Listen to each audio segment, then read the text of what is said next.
સતત અને સતત પ્રેક્ટિકલ ચાલુ રહેવું જોઈએ, એના રટન શ્વાસે શ્વાસે ચાલુ રહેવું જોઈએ।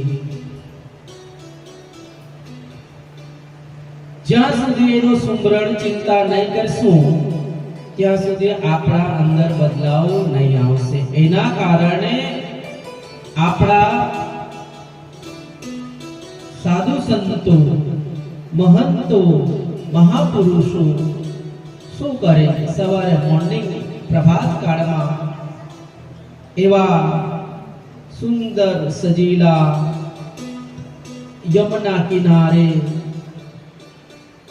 ગંગામાં કિનારે સમુદ્રના લહેરા જેવા ઉછળતા હોય અને વાતાવરણ શાંત હોય, એવા શાંત વાતાવરણમાં એ મહામુનિઓ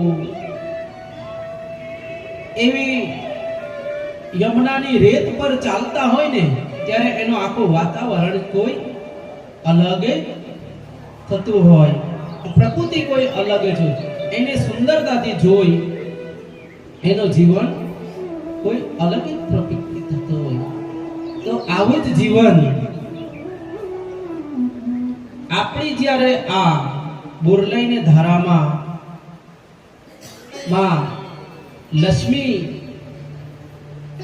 વિરાજમાન થાય